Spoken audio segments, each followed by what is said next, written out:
It's been almost 2 months since the Garmin Fenix 7 and Epix series watches were announced. Yet there's one question that keeps popping up in my inbox every single day, which is where are all the new features? Where are all the features that were promised but aren't yet on my watch? Things like the phone-based configuration and the stamina, all these sort of things that people have seen in my videos and seen in every other video out there, but they just get this brand new watch and it's missing. And the answer is simply, your watch is actually old. See, in order for companies to be able to go ahead and announce a product and have that product in stores on the exact same day, they have to manufacture that product ahead of time. In the case of the Fenix 7, that's like last fall. They started like sometime in the fall, they were up in production in November timeframe, and they were producing units all the way since then, all the way until now. Of course, at the same time that's occurring, the software is getting updated as well. So bugs are getting fixed, features are being added, features being refined. Most of the core features were there long ago, but they're being refined over time. And while the core features on the watch are being refined, they're also being refined on the companion app on your phone.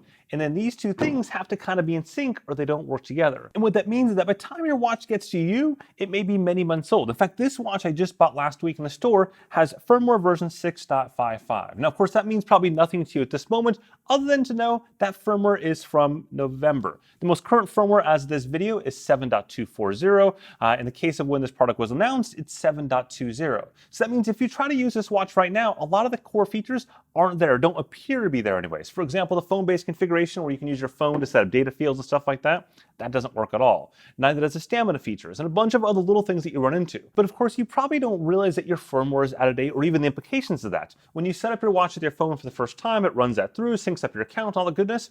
But what's happening behind the scenes is it's starting to download the firmware from the interwebs via your phone via Bluetooth to your watch. And Bluetooth is great for many, many things, but it's not great for transferring large file sizes. It takes hours for that to complete, maybe even a day or so, depending on what's going on with your phone, your watch, and all that kind of stuff. That means you might not have those new features until the next day. Now, the good news is you don't have to wait around forever for the firmware to transfer over. You can instead go ahead and download what's called Garmin Express. That's their desktop software on either Mac or PC, and then connect your watch to your computer, and it goes and updates that file pretty much instantly. So if we go ahead and do that right now, you'll see I've got my computer here. I'll simply plug this in, open up Garmin Express right there. I click, we found a new device. I will add this to my account right now. You can see there's the device. I simply choose add. You'll then go ahead and either create an account or sign in, depending on what you have. In my case, I'm going to sign in. Now at this point, it's worthwhile noting that I actually tried adding the Wi-Fi network first. I was curious if I can go ahead and pair to my phone, then add Wi-Fi and sync to Wi-Fi and download the firmware, because that's actually way easier than, of course,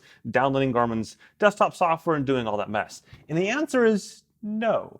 If you go ahead and add Wi-Fi to the watch on this older firmware version, it will do one of two things. One, if your watch is not yet paired to your phone, then it'll just outright fail after it tries to connect to Wi-Fi. And then two, even if it is paired to your phone, it seems to connect to like the wrong place. So it actually fails as well when you try to do that. So in both cases, you would either just wait for the slow boat for it to go ahead and move the files over from your phone automatically, or if you want to speed things up, you have to use the desktop software like I am. That'll go ahead and get everything installed quickly. Now, once it's done adding to the account, it'll go ahead and check for updates automatically, like you can see right here. And as part of that, it'll eventually show you all the updates that are available for it.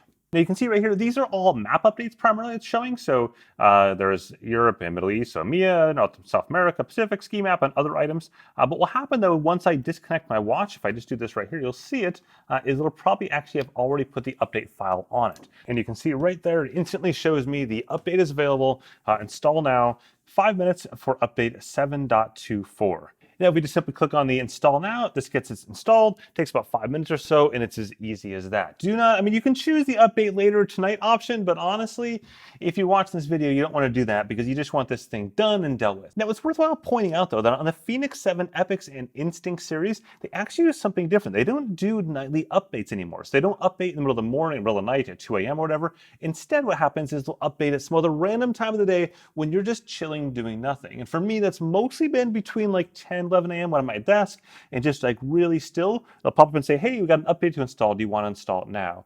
And I asked Garmin about that. And they said it's a shift to basically going to finding a time when you're not doing much so that it goes ahead and doesn't really impact your metrics, doesn't impact your sleep metrics, doesn't automatically do like a notification bomb of stuff in the middle of the night. And it kind of makes sense when you think about it. It only takes a couple minutes to do it. In fact, one of my Instinct units, this one right here, did it just this morning. So no big deal. Now it's worthwhile pointing out that Garmin is hardly alone in the idea of pre-building devices for months ahead of time, months before you even know that a device even exists, before they go ahead and start shipping it to you. In fact, both Apple and GoPro and Samsung and countless other companies do the same thing. Take a GoPro Hero 10 or 9 or even an 8. When you go ahead and unbox it for the first time, it tells you you must update that firmware. It doesn't even give you the option of like passing beyond that point, which is different than Garmin, which gives you that option to pass beyond that point. The same is true of an Apple Watch. You must also go ahead and update that firmware the very first time you connect it to your phone. In fact, it doesn't even get past that point without doing that.